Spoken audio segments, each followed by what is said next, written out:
I saw in the dog daycare, I was like, I'm just sitting in a room full of all these privileged dogs. They have homes to go home to.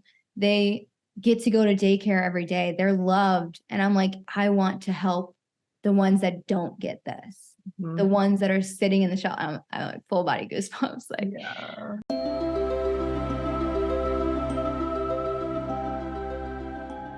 Welcome back, Envisionaries, to the Dream into Being podcast, where mind science, transformational psychology, and magic all merge into one.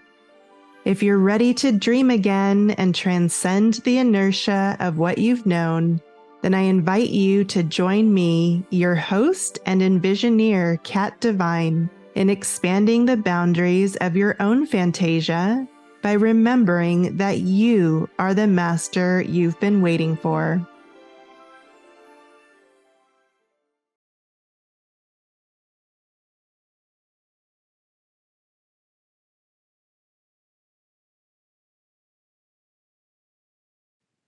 Welcome, everyone, to another episode. And wow, you guys are in for such an incredible treat today. I'm going to introduce you to somebody who has not only completely changed my life and impacted me in ways that just explode my heart center because of how she lives her life, but she's also going to plant a lot of seeds today for you to really understand this. I have multiple topics that I'm covering on this show, and I have a special place in my heart for all of them. However, I'm noticing that the one that keeps creeping up to the top is the power of kindness and the kindness experiment series, simply because I kind of look at the world through like a big, broad spiritual perspective of what would it look like if kindness was one of the highest values as a society. I mean, I just couldn't even imagine how different this life experience would be.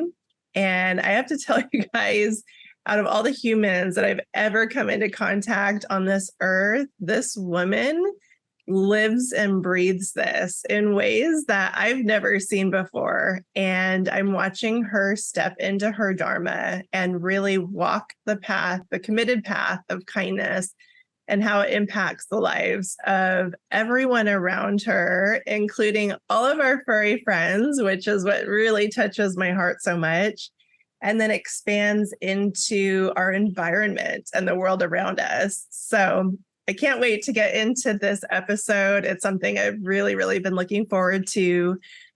So what I would love to do to start off with is instead of reading your bio, I would actually love to kind of put you in the spotlight and give you an opportunity to do like a mini brag session about how amazing you are and really celebrate. I want you to celebrate the things that you've created and the things that you've accomplished, because you have done so much. I mean, we met maybe about a year ago, I think, around a year ago. And what you've done in that year is just so impressive. So if you can just share a little bit about you and who you are and what those amazing accomplishments are, I would love for my audience to get to know you through that lens.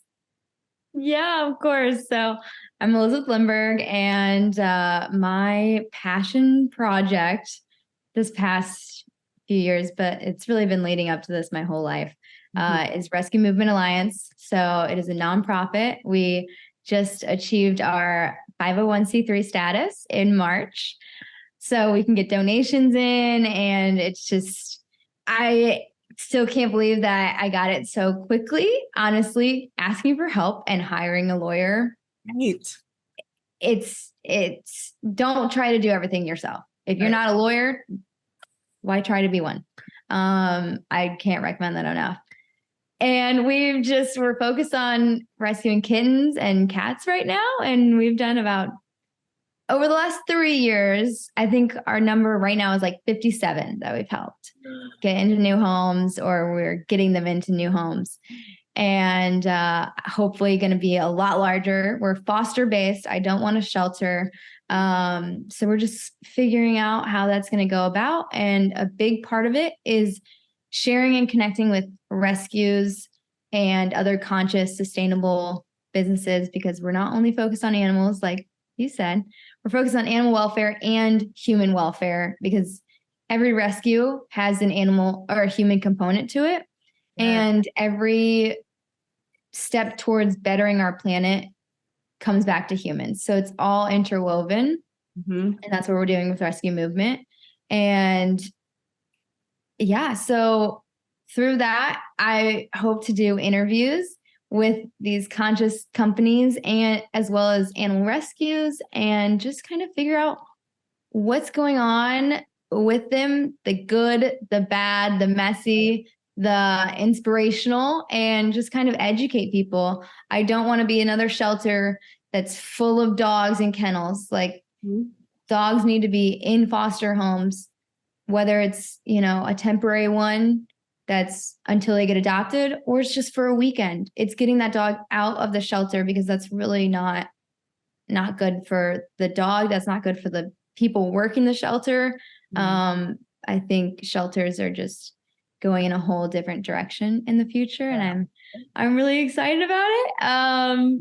But yeah, that's what I got going on right now, and I'm just really excited about all the new steps that I'm making towards making that happen. I know. It's so incredible. It's been such a gift for me to witness. And I kind of remember when that light bulb went on and you all of a sudden you just like downloaded this vision, and it was so crystal clear to you. And I cherish those moments, because I think that's part of my dharma, is like helping people to connect with the reason that they came to Earth. And you were just like, in an instant, a transformed human being. And it was so powerful to witness.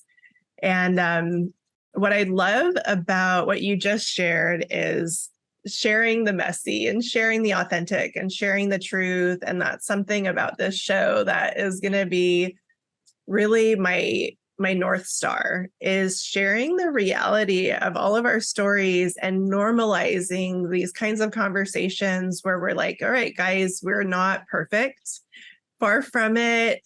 We are on the path, just like all of you, maybe a few steps ahead or maybe side by side. But the purpose of this episode and every future one is to start creating that dialogue and start making those connections, because that's where all the power is in the connection with our community of like-minded souls. And what I've noticed in past interviews is that we all have like a pain to purpose story, which means that we had something happen in our life, some life experience, maybe in childhood or earlier on in life, that we got to experience some level of suffering so that we could develop a layer of compassion and start to build some clarity around what it is and who it is that we came to serve.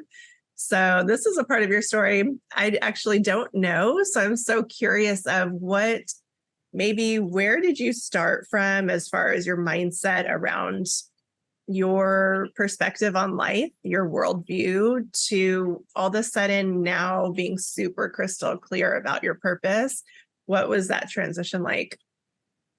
Oh man, I was not prepared for this. So that's interesting. Well, I think just me going from the struggle and the pain points was a mind shift around money. Mm-hmm. I always knew I wanted an animal rescue, and I wanted to be really helpful towards humanity and animals. And I thought I had to make all this money to be able to do that, because I didn't really want to rely on donations. But people want to donate. They want to help. And you shouldn't put off your dreams and your vision and your mission because you think you have to go make money somewhere else. Yeah. I was pursuing all these other things, like network marketing things, that my heart wasn't in it. So I'd get in it for a few months. Mm-hmm. And I would be like, what am I doing? I'm not enjoying this. This isn't my mission. It's not aligned. And I would just have to scrap it all. Mm-hmm. And I had these ideas years ago. And had I just like followed my heart and allowed that to like lead the way rather than thinking I had to fill my pockets first, I would have been so much farther ahead. But at the same time, you can get caught in that trap of trying to be like, well, if I had just made a different decision, then I could have been so much farther. And you do have to, take into account all those things did still get you to the place you're at, and wherever you're at is exactly where you're meant to be. Exactly. And it's all part of the learning process. And you had said, like that, I just like had this vision, and like, I will say it was pretty immediate. Like, okay, this is my mission, but it was still messy. It was still extremely messy. The picture was there and it was pretty blurry. There was a lot of different things. I feel like a lot of people can resonate with this, that they have lots of different interests and they want to pursue all of them. And our attention span is just not there sometimes. So that was me. And I feel like so many people kept being like, oh, you got to pick one niche. You got to stick with that. And then you can do the rest. And I was just so not going to do that.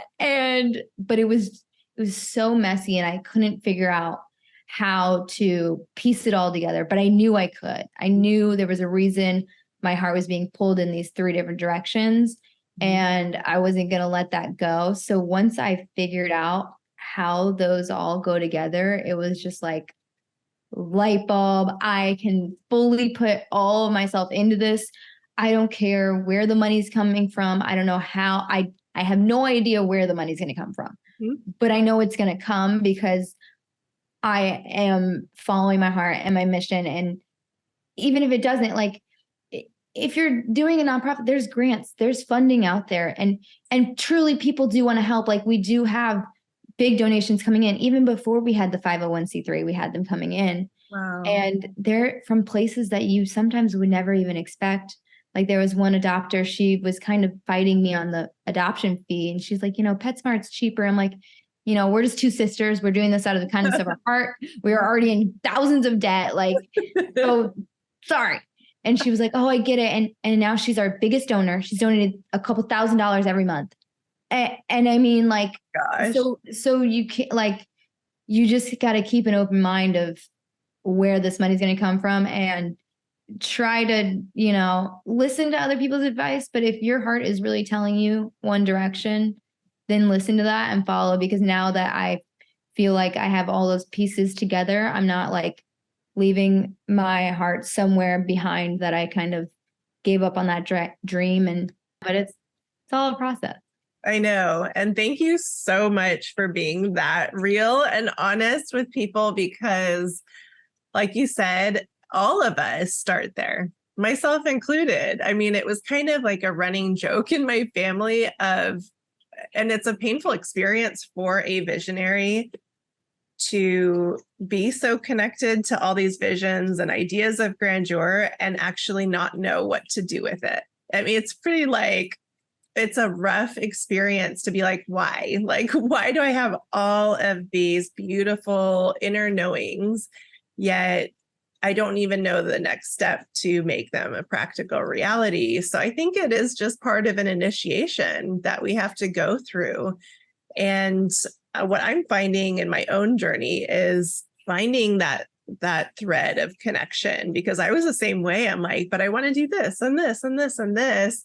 And so it was just a rhythm of like one step after the other. And it was never a question of which one do I want to do only. It was always, which one is next? Finding a way to bring them all into the fold. And then what's so fun is eventually that puzzle starts putting itself together and it starts presenting itself to you. And then you probably are experiencing this right now of like, oh, got it. Okay, I'm just supposed to surrender and be given the next step, trusting that there is a higher consciousness at play here and that we're just the steward. We're just the channel that this energy gets to move through. And from my experience, things get way more fun and way more relaxed when we're just like, okay, I'm just here to be of service to my higher wisdom and to what is in front of me. So I would love to dive deeper into really painting that picture for our listeners. I know what that vision looks like now, but I would love for you to kind of walk them through what are all of the pieces so that by the end of this episode, they see that beautiful puzzle all put together and hopefully inspires them and ignites a flame in them to start playing that messy game for themselves, knowing that it is going somewhere. Yeah. Yeah. So I'll try to do this as simply as possible, or as however it comes out is perfect. Exactly. I'm like, so bear with me, because I'm not gonna lie. I just went to a huge conference, and if there's something that you want to pursue, look up conferences, look up where you can learn more about it and surround yourself with those people, because it really got me out of my comfort zone. I was still a little bit navigating my, mission and vision statement, but I knew I wanted to include rescuing furniture, clothing, and animals from landfills, essentially. Mm-hmm. And I think, that's kind of like my first statement, and it's a big statement, and my mission statement originally was, we rescue animals so they have a tomorrow and reduce waste so we have a tomorrow. Mm-hmm. And I felt like that was a little doomsday. Like, maybe we don't have a tomorrow, but that is the reality for these animals. Mm-hmm. I wanted it to be a little bit more positive for people, but I still wanted to get that point across. So I think pointing out the fact that there are hundreds of thousands of animals going to our landfills every year, and it's a huge issue, and people just don't think about that. But I do want to then continue to make it, bright and exciting and inspiring. And the way I want to go about it is really educating people and inspiring them to have this impact themselves, because I'm not going to be the one going out rescuing thousands of dogs. You got to inspire others to do it. You can make such a bigger impact when you get people to be able to do these things for themselves, and just educate them on how to do it. Like fostering a dog. If you're considering getting a dog, or you're nervous about getting that exact dog, give it a chance through fostering. Mm-hmm. You don't have to commit. You're just opening your heart and your home to these animals temporarily. They get to get out of the shelter. You can decide if it's a good fit or not. Mm-hmm. And if it's not, then you're just facilitating them to then go to their forever homes. With furniture, I think just inspiring people to look at their existing table and say, maybe that would be a lot cooler in a different color. We're simply just their dresser. I've done this multiple times. You just change the knobs on the dresser. It's a brand new dresser. Like you're looking at it, you're like, wow, that's so cute. And that was $12 for those knobs from, like, you can thrift them, whatever. So yeah, it's just inspiring people to come up with these clever things that they can do to reduce, reuse and recycle, mm-hmm. As well as clothing. My most recent event for the clothing that I had in mind was a Halloween costume swap. So doing like a big Halloween party where people can either wear their costumes and swap them there, or, donate a costume and then people can try them on. And dogs, you can do it with dogs, you can do it with kids. I mean, nobody wants to wear the same costume twice. Oh my gosh. Where are all these costumes going? You're so brilliant. So that's what the clothing is kind of a side thing that is going to come back in the future. But the real thing that I'm excited about, to mix the animals with the furniture. And for a little bit of background knowledge, I'm an interior designer, and that's what I went to school for. I started 9 to 5 hospitality, sitting at a desk, working overtime weekends. I mean, there was some times when I would not leave the office until 11 p.m. all weekend on salary. Wow. And I was up for a promotion, and I went to that meeting and I said, I'm done. I'm moving to New Orleans, actually. This is not for me. And I turned down a pretty big promotion because it was killing me. Yep. Working 9 to 5 was killing me. Yep. And again, just don't stick with something because the money's there. Like if you're miserable in your job, find a way to get out. So I lost my train. Okay. So interior design. I was like, okay. I like went back to that 9 to 5. I was like, oh God, I'm back now. Traumatized. So yeah, I did interior design. I have a huge passion for it. I started working for a few individual clients, and that was fun, but I love designing for me, and I don't like other people being like, well, I don't like that. Well, be like, oh, I really thought you would like that. So I really like it. Why don't you? So that's where Airbnbs come into play. And staying at a bunch of Airbnbs, I noticed that there's so many, and there's so many that could also be doing a lot better than they are. These people, sometimes they just open up their home and they don't really know what they're doing. And so just managing it correctly and redesigning it. And so my plan is to reach out to the existing Airbnbs, because again, I don't have the money to go buy my own place, rent it, refurnish the whole thing. So you got to work with what you're working with. And I also really want to help these people who truly are just doing this on the side to make more money, but they're struggling with it. Right. So I'm going to go in, revamp the whole thing with refurbished furniture. It doesn't have to be brand new, expensive furniture. You're going to the thrift stores. You're finding a super cool, really unique couch that has a story behind it. And you're finding locally sourced art that could even be for sale. So you're having that art circulate through, and people are leaving sometimes with these really unique finds that they get to experience, and really making it an interactive experience. I just set up an Airbnb, and we had so many ideas of how they can leave their mark on the place. Like we had like these little cutout pieces of wood that we used to decorate, but people could go sign their names on there. And so when you leave, your mark on an Airbnb like that, then don't you want to go back and you want to show that's where I wrote my name. And so it's just in like making it all come together with the community, with the guests, and making it a really interactive, really amazing experience, as well as affiliate marketing and links is huge right now. Oh my gosh. So if you're putting in amazing bedding that's also sustainable, and somebody lays in that bed and they're like, I need this bedding, you have a link right there showing this is where you can get this super sustainable. You're helping the planet, and you're helping me because that's my affiliate link. So just thinking of all the different directions that you can go with whatever you're pursuing, and think outside the box.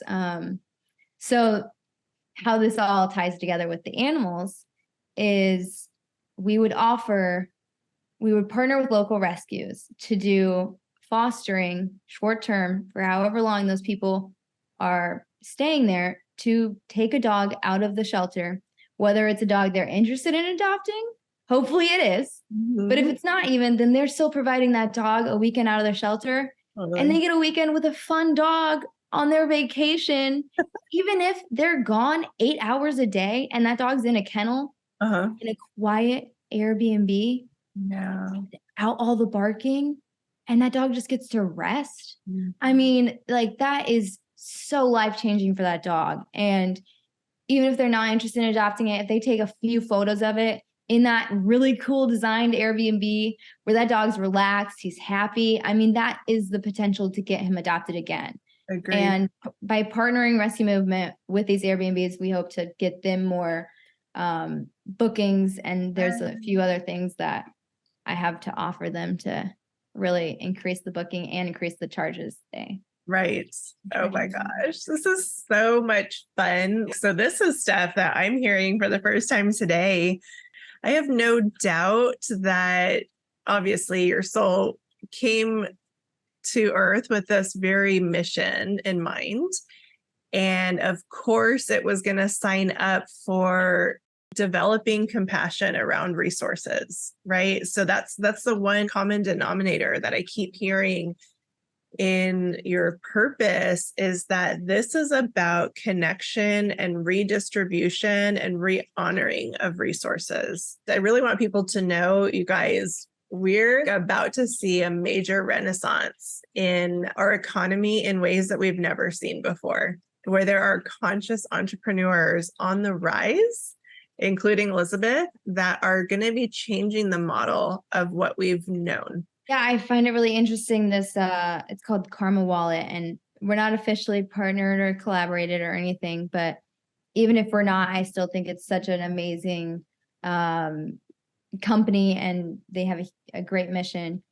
And I'm even still trying to figure out exactly how it all works, but I know that it helps you really review where you're spending your money and how it's impacting the planet and your carbon footprint. And they also just go into really clear detail of what companies are super sustainable, what companies have, human, animal, planet welfare in mind, and they're consciously thinking about how they're impacting the planet and all that. And you can literally go in there and learn those things and start to really show your vote with your dollar of who you're supporting and who we don't want to support anymore, because they're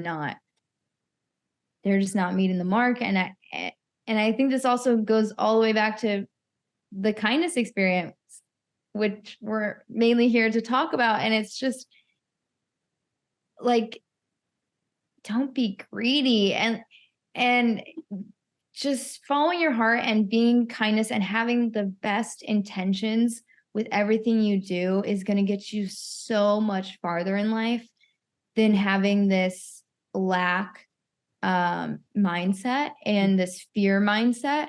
I think if we were all just a little bit kinder and we all went about our day with that in mind, it would just be such a huge impact. Like you said, I don't even think we can comprehend how impactful that would be.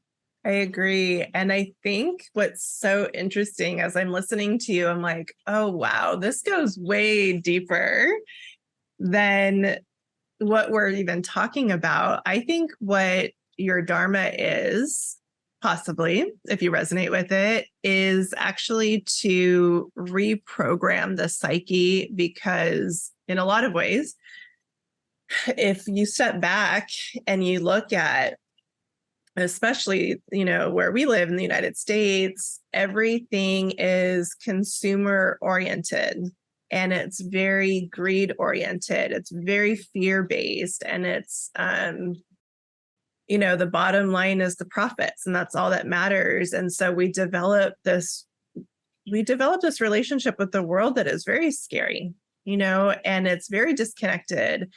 And all of us fall prey to it. And we all end up in this hamster wheel of chasing things, thinking that that's going to fill the void of what we think is missing. And that's a bunch of garbage as well. Like it really is just deep programming from a society that wants us to think and feel and act in a very specific way.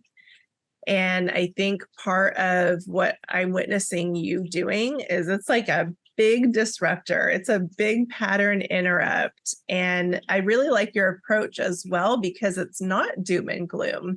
Like, I think what you bring to this type of movement is you bring excitement and joy and beauty and aesthetics, and you make it really sexy to be conscious of these things. Even like you had posted such a cute video I've been thinking about more and more, was you were picking up trash and you said, not my trash, but it's my planet. And I'm like, so I'll pick it up anyway.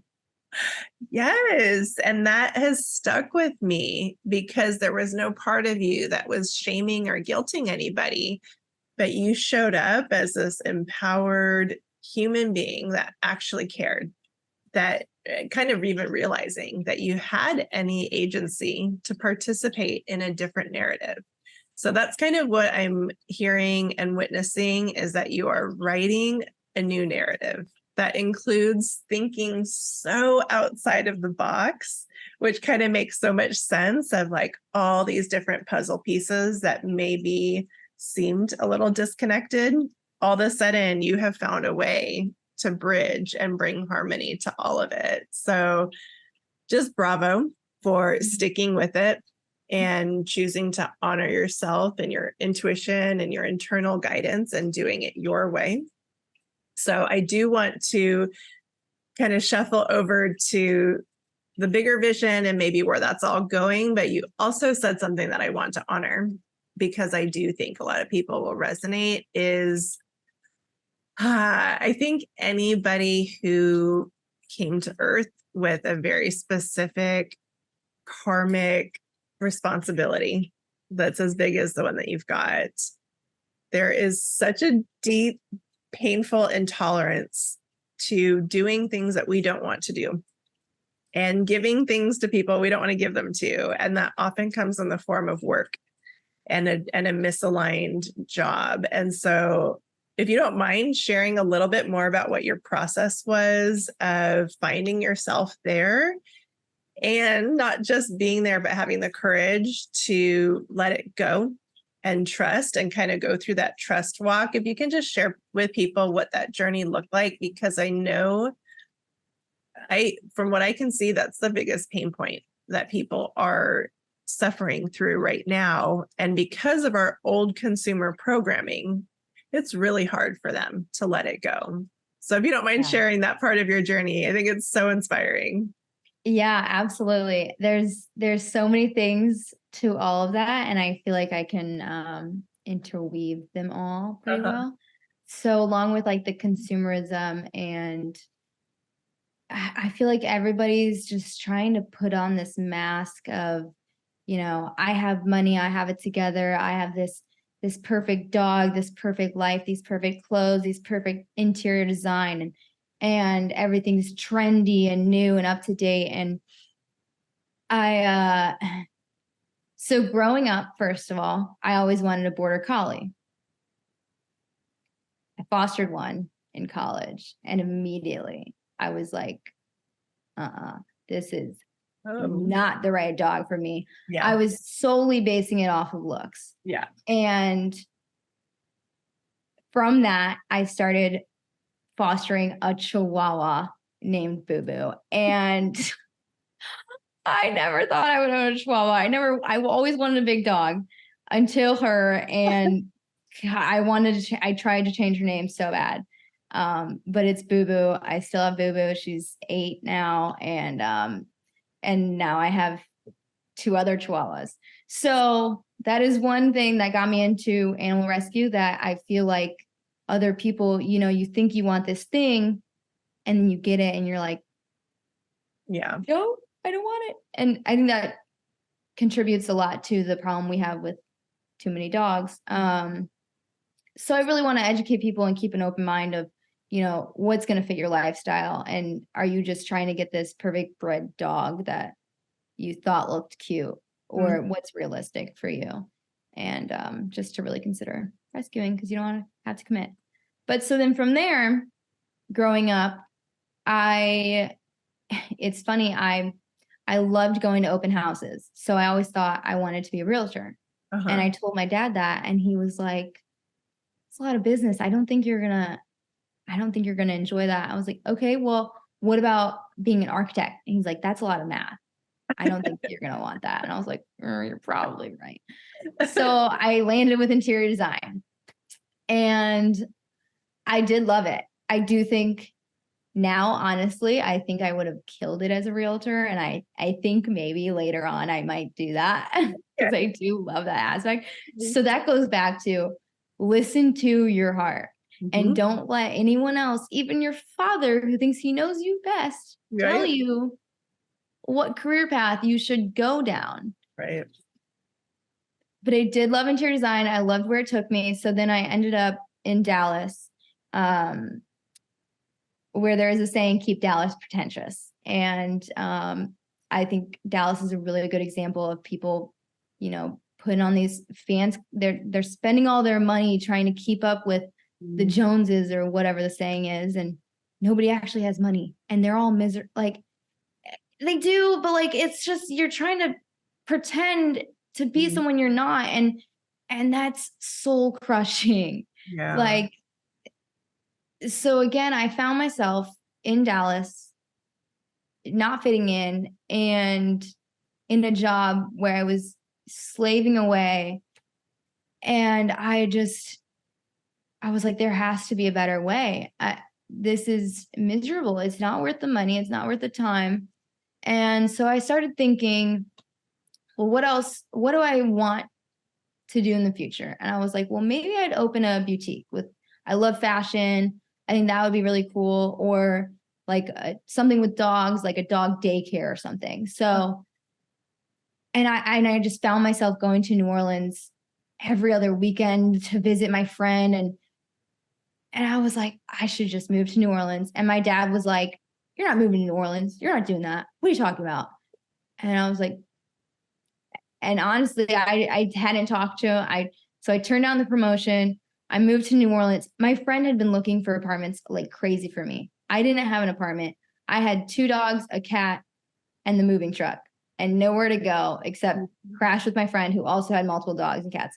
But that was not stopping me from getting the hell out of Dallas and following where my heart wanted to be.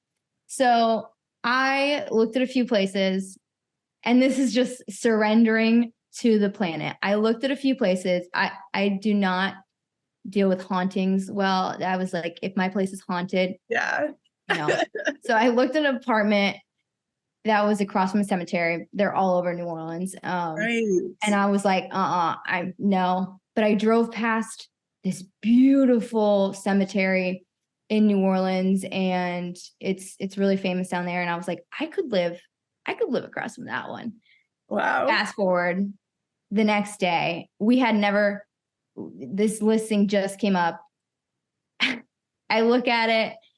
It's facing the cemetery. I mean, like, you walk out of my front door and the cemetery is right there. And this thing had everything I wanted. Wow. Could have ever dreamt of. It was perfect. I moved in the next day. It was a walking distance from my friend's apartment. And she hadn't found a single other apartment anywhere near as close to her as that one was. So, like, again, just like, the universe will provide if you just surrender. And I remember calling my dad, and this place was huge too. My apartment was so big. I was paying the same price as my studio in Dallas. Wow. And I call my dad. I'm like, and he hears the echo. He's like, you did it, didn't you? I was like, yeah, I did. Of course I did. What are you talking about? So I get down there and I start working at a boutique and a dog daycare. I was working 12-hour days. I'd go 6 hours at the boutique, and then 6 hours at the dog shelter, go home, shower because I smell like dog, and then go to the boutique. And very quickly I learned that was probably not what I wanted to do. But it was a great experience. I loved it. I saw in the dog daycare, I was like, I'm just sitting in a room full of all these privileged dogs. They have homes to go home to. They get to go to daycare every day. They're loved. And I'm like, I want to help the ones that don't get this. The ones that are sitting in the shelter. I'm like full body goosebumps. Like, so yeah, it's just follow those small things that your heart's telling you, like, maybe that could be something that's cool. Like, I love having conversations with people, and I'm just like, what's your dream job? And they're like, right. I'm like, well, you should really start thinking about that. Like, what are you doing here? Because like, once you find that and you start pursuing it, even if you're not successful, I'm not successful right now. I'm not rolling in money. I actually have like a decent amount of debt that I'm working on paying off. Good. And, but the fact that I see that vision and I'm following it gets me so much more excited than having that steady paycheck. Yeah. And I'm fortunate enough to where I moved home. I'm 29. I'm living in a house with my brother and my sister, kind of. I dog house it. So I make money by getting paid to vacation in people's homes with adorable dogs. I highly recommend it. It's amazing. And so I don't really have rent. Like, I am grateful in that aspect, but you got to make it work for you, however that looks. If you're staying in your 9 to 5, then start volunteering and just start pursuing your passions that way. And you'll know pretty quickly if it's something that really lights you up or it doesn't.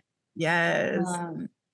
Yeah. So then I stopped working at the dog daycare and the boutique, and I was fostering so much that I found I had Boo Boo, the Chihuahua, and then I had Prancer, who is special needs. I also never expected to have a special needs dog. I was in my early 20s, like living large in New Orleans, going out, partying, and I would have to come home to give this dog medication, but he stole my heart the second I held him. And yeah, so I was like, I can't keep fostering because I'm going to adopt and end up with 10 dogs, and I can't afford that. So I started dog sitting. That's what got me into dog sitting, because I would get paid and I can't keep them. And then I started fostering again when the shelters were crazy. And it's just opening your heart to these dogs that otherwise would have probably been put down.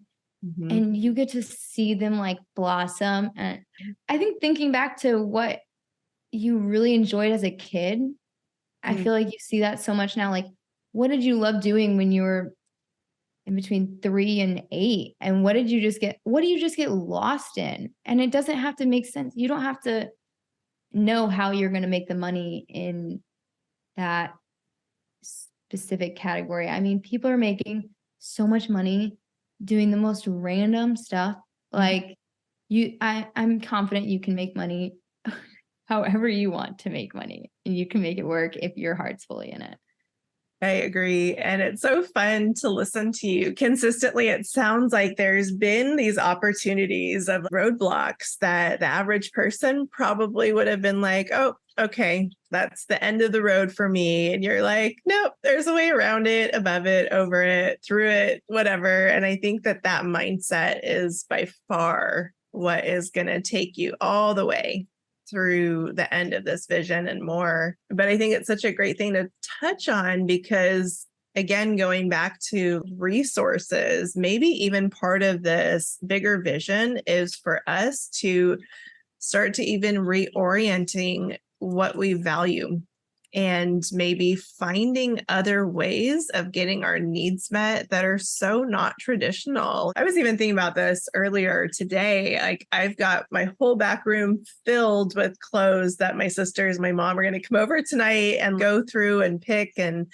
I started noticing that there was stagnation in my life of maybe just some fears around letting things go because who knows like what that's all about. But it's definitely a fear-based of I need to hang on to things because maybe someday I'll need them. And it's kind of crazy because nature doesn't do that. Anything in nature that stagnates dies. And so I started thinking bigger. I'm like, I know I'm not the only human being that's going through this purge right now. And I was thinking how fun it would be, especially for us women, to have more opportunities to share our resources, especially clothes and beauty and makeup products. So I did have this idea of just trading and even like getting together with your girlfriends and doing a clothing swap. Like, yes. So many of my clothes are from my girlfriends, and every single time I put that item on, I'm like, I think of her and I'm like, oh, I love that friend so much. And now I get to wear her clothes. Like, and like fashion is a big part of that because so many people, they have all these items that they've held on to for so long. But like, how fun is it to get something brand new? Totally. And like, I've just this last summer, I I feel like I went a long time without shopping. I just kind of like was like, I don't have the money for it. I can't afford it. And like, I don't want to, add to my collection, but like I replaced a decent amount of my wardrobe through thrifting. Plato's Closet, honestly, is like my go-to. For like $300, I feel like I basically replaced my whole wardrobe. Oh my gosh. And Really? there's so many things like nowadays, because Goodwill doesn't want like your ripped up, torn up stuff. So Mhm. there is a company called One Day. Oh shoot, what is it? They have this bag, it's a take back bag. So they'll send you this $20 bag that's pretty big bag. You stuff it with all your clothes that are ripped, torn, completely outdated, just a silly t-shirt that you got from that run that you did that Okay. nobody else is going to want to wear. And Right. they will upcycle it and then turn it into new clothing. And so when you spend that $20 for that bag, you get $20 towards their company to buy their clothes. So it's Oh, just all that's getting so recycled. cool. Oh Yeah, my, I mean, there's just so many ways to go about, still bringing in new exciting things that yeah. were secondhand and finding a new home for your other thing. Like, don't go throw it in a dumpster.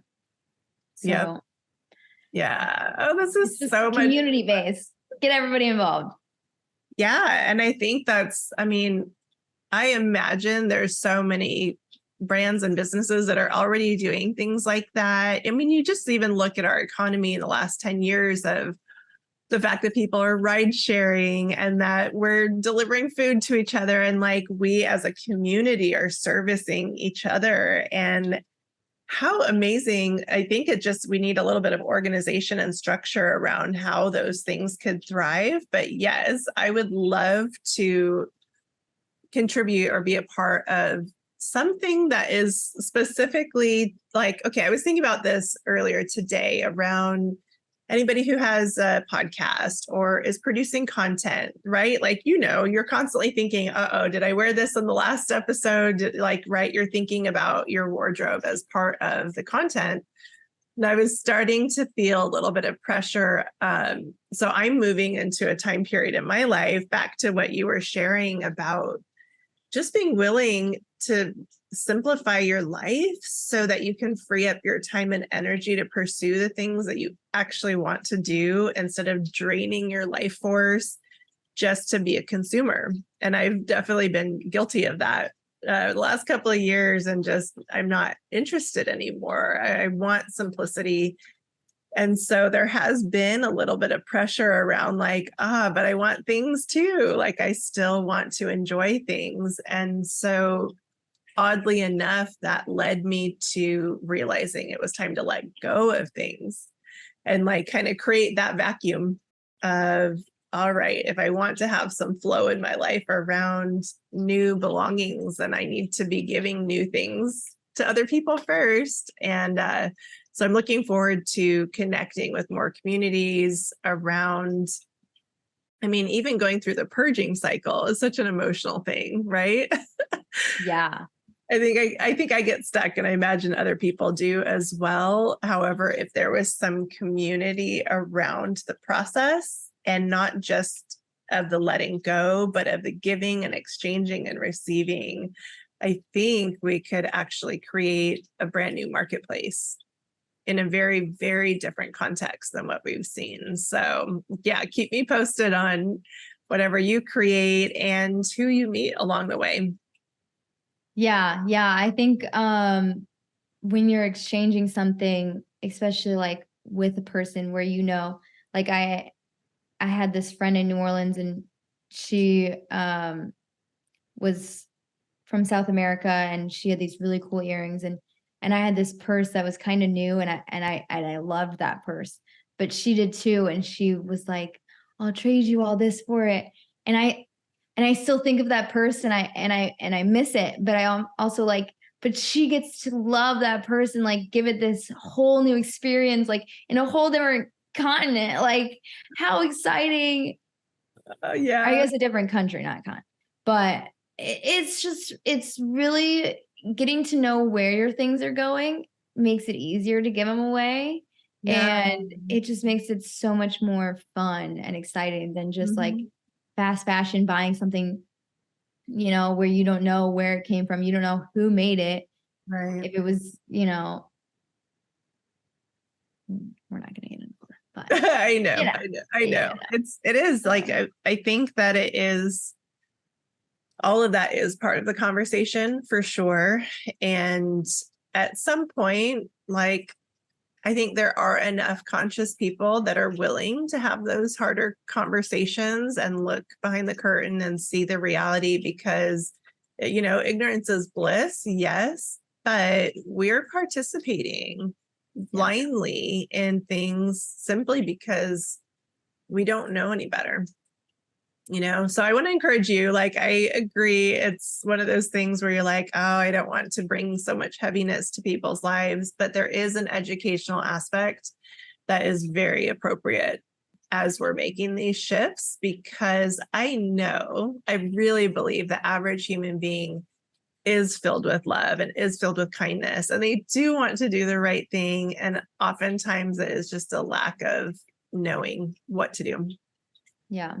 Or support or fear. You know, you just never know why someone's acting a certain way. And if you just maybe showed them a little bit of kindness, then their walls could come down and you'd realize that you're all the same. I know we are. So I want to kind of move into our closing, but I do want to ask you, like, if there's anybody that is listening to this and maybe they're finding, kind of like your younger self, they're finding themselves in maybe a situation that just they know is not for them, whether it's a relationship, a job, where they live, the city that they live in, anywhere in their life that they're just not vibing with, they're not resonating with anymore. However, maybe they don't have the support, maybe they don't have the reconditioned mind that you've cultivated, and maybe there's just a lot of fear running through their system. What advice would you give them to take the next step? I know you've mentioned it so often about honoring the intuition and the inner voice. So anything that you have to help them with that next piece of their story, what would you share? Yeah. I think, well, I do think meditating is great. I think that can sound really intimidating. I've been meditating for years and I still don't know what I'm doing. Yeah. So, but allowing yourself to just sit with your mind and sit in that silence, I think is really helpful.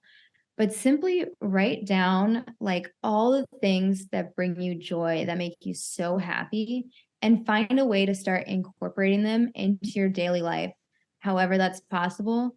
It doesn't have to be to come up with this whole business plan of your career for the rest of your life. Right. It's just, do you enjoy swinging? Like, go on a swing, just go swing. And it's funny when you start thinking about these things. And like, I was like, oh, I haven't been on a trampoline in forever. I loved our trampoline. I had never dog sat at a house with a trampoline until after that. And now I've dog sat with like 3 trampolines. Like, again, the universe, like if you put it on paper or you just think about it, the universe will listen and it'll find a way. Like, Yeah. and just start to really like question why there's some things that you've avoided that maybe you think would be so much fun. And yeah, I think it's really going within and kind of figuring out what that fear is. And Yeah. maybe it's not actually fear. And once you start to talk about it, I think that'll also be really helpful, because I want to do these interviews. And I remember talking with you a year ago about me doing them. And I just kept putting it off because honestly, I thought I was a horrible interviewer. Because I would be in those big seminars and they'd be like, do you have any questions? And I'd try to think of these questions. And I'm like, so I was like, I must be a horrible interviewer. And I was like, why am I getting so in my head about this? I can I'm the one setting up these interviews. I can come Right. up with all these questions ahead of time. I don't need to know anything going into them. So Right. why am I building up this fear factor? And I just started doing it. And I'm like, this is so fun. And it's funny, before I even started doing it, my boyfriend was like, you ask really great questions. And I Mm-hmm. was like, do I? And I don't think I was a good storyteller. And then you're on here like, you're a storyteller. And I'm like, really? It's it's just putting it out there, talking about it, and that fear will decrease. And if you just focus on fun and play and just don't take life so seriously, because there's no need for that. Yeah, I actually just heard this either today or yesterday that they did a study on CEOs and hostage negotiators and people in these prominent positions in life. And they started having them incorporating fun into their life, and the energy of fun and relaxed and just effortless being at ease in how they showed up at work. And they said it was like a 30% increase in productivity because they were so different, like very playful.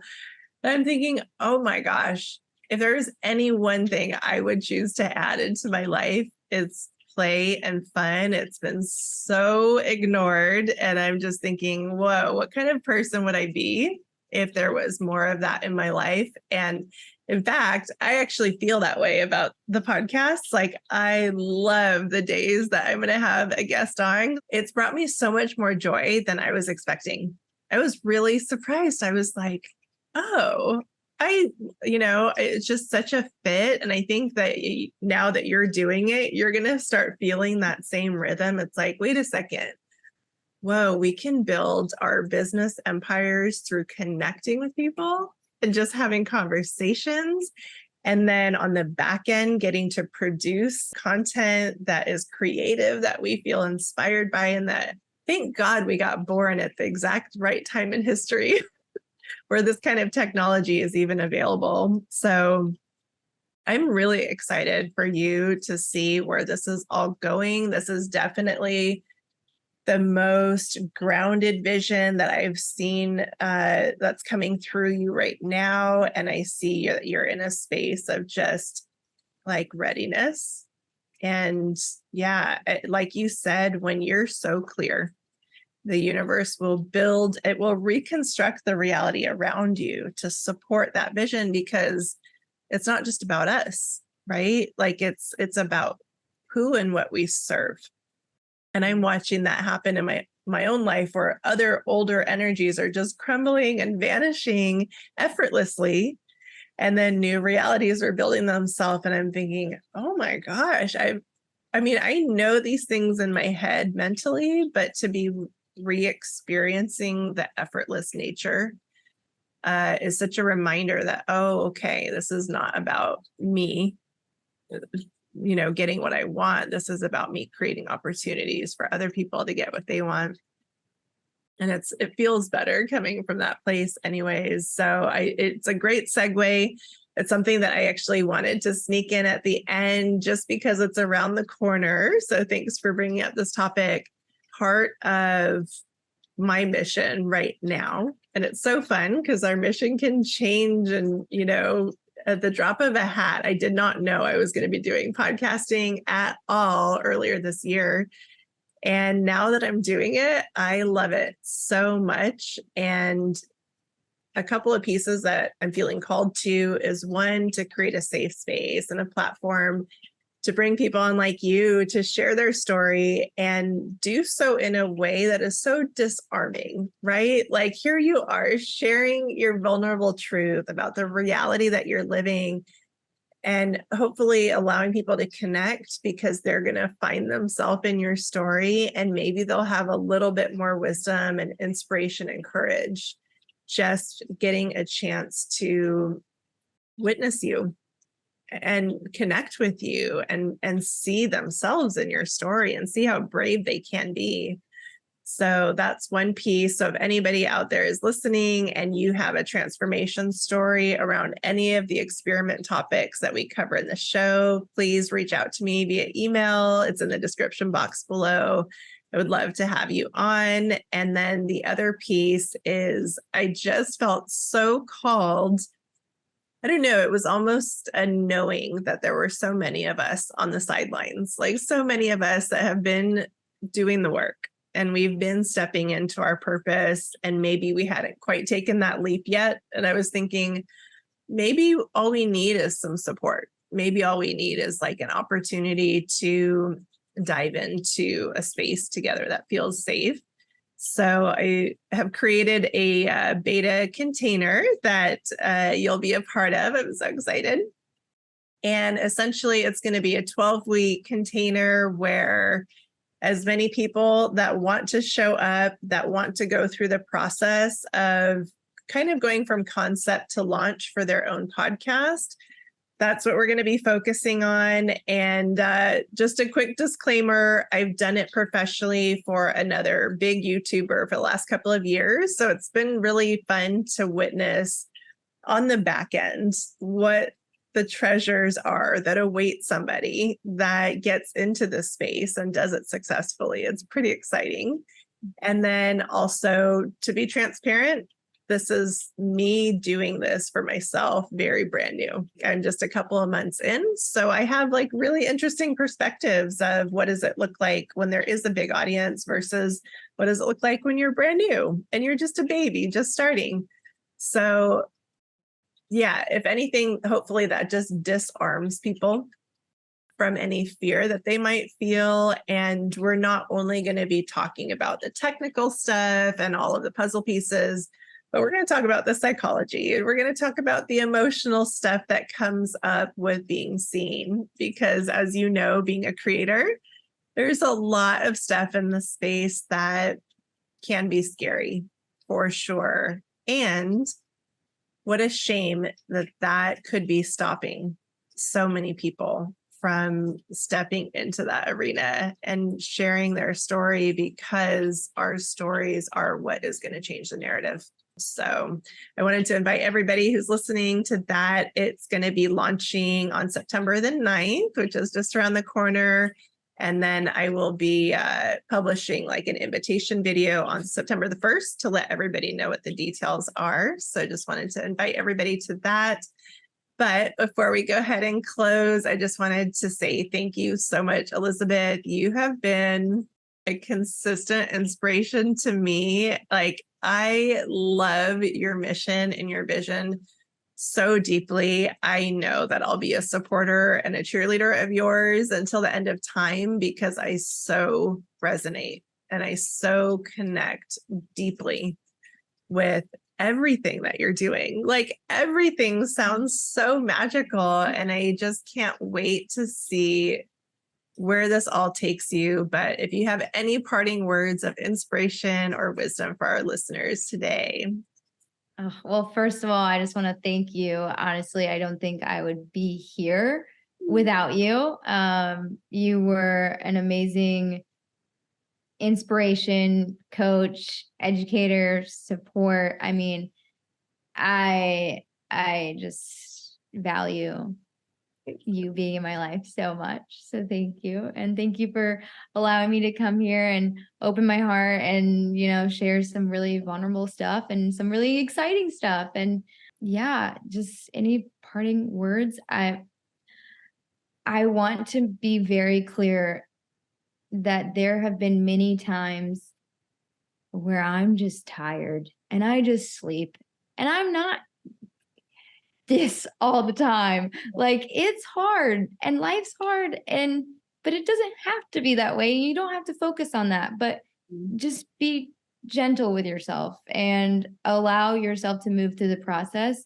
As you do, it's going to look completely different for everyone, even within the same exact niche or career path. So just move through it with love and kindness, and it'll be really beautiful in the end. So. I love it. Yes. Thank you so much for that reminder that gosh, what would our lives look like differently if kindness, how we treated ourselves with kindness, like just that one piece, that little voice in the head, what if that voice was so kind, was our cheerleader, was our best friend? Can you even imagine like Yeah. what our life experience would be differently? And then not only that, but then to surround ourselves with people that are operating from that same space. And I think that's where we're going. I really do. Yeah. So thank you so much for your time. I appreciate it so much. And I will make sure to post all of your links, and just anybody who wants to follow you, I really, really encourage you guys to do it. Not only does Elizabeth create the most fun, beautiful storytelling content ever, it is so deep and it's so warm, and it is going to explode your heart chakra. So if you ever need that, you just need a heart opening, I would say go to her social media and get your daily dose of love and inspiration, because that is what I get every time I go there. And I really love it and appreciate it so much. So thank you. And thank you to everybody who sat and listened with us today. And we will see you in the next episode.